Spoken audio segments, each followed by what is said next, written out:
All right, so I just got here in Santa Cruz, Bolivia, yesterday, also known as Santa Cruz de la Sierra, which is the official name. Kind of like in Chile, it was Santiago de Chile, but most people just say Santiago. Here, most people just say Santa Cruz. This is a very unique place, you know. First of all, La Paz. That's probably a more visited tourist destination, but this is a bigger city, okay, where there's more commerce and, you know, a lot of political stuff going on. And just a lot of tourism and a lot of everything else. And so what makes it unique is, first of all, it's got over 3 million people, which makes it the largest city in Bolivia.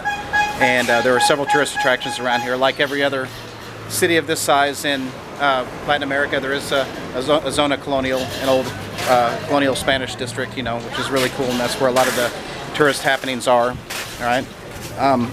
Excuse me. They have the Parque Nacional Emboro, which is really popular, and there's a lot of places around here that will offer daily tours to that place. There's the Llamas de Arenal Regional Park and the Parque El Arenal. And one thing I want to really emphasize that's really interesting are the Mennonites that are here, like the one you see back there that just walked past me.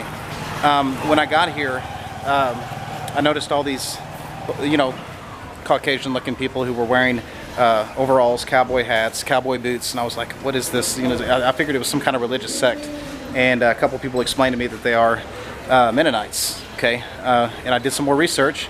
There's over 70,000 Mennonites here in Bolivia, and they come from, I mean, in the early 1920s, I think they started showing up, and they have their own little colonies and everything. They have their own way of life.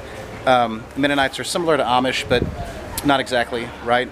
And there are different kinds of Mennonites here, but they come from Amsterdam in Germany, and they speak like a low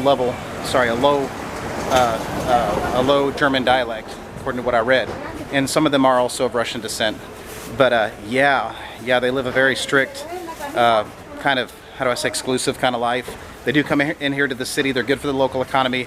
The government does give them special rights to have their own churches, and they gives them autonomy, gives them a religious, you know, freedom and all of that stuff, which is why they came here, and they have come here for years. But you can distinguish them by the way they dress, of course. You know, they dress like 1800s, or early 1900s, late 1800s, kind of like Amish, you know, somewhat. But they don't have all the beards and stuff like the Amish do. I learned about the Amish when I went to Pennsylvania, Lancaster County. I had a big lesson on the Amish culture out there, which they're known as the Pennsylvania Dutch.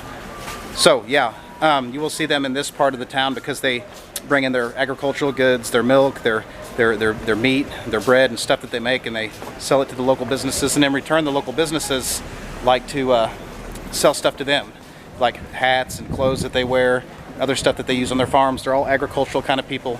So yeah, if you get a chance, go ahead and Google Mennonites of Bolivia, and you'll learn all about them. So here in Santa Cruz de la Sierra, and I'm gonna go check out as much as I can. I'll be here for about a week, then I'll move on to my next destination. Come check out Bolivia. It's very hot here in Santa Cruz. La Paz is higher in the mountains. It won't be so hot up there. That's in the Andes. So come check it out. Beautiful. And I'm going to share a whole lot of footage and a whole lot of information about this beautiful, highly underrated country in South America, Bolivia.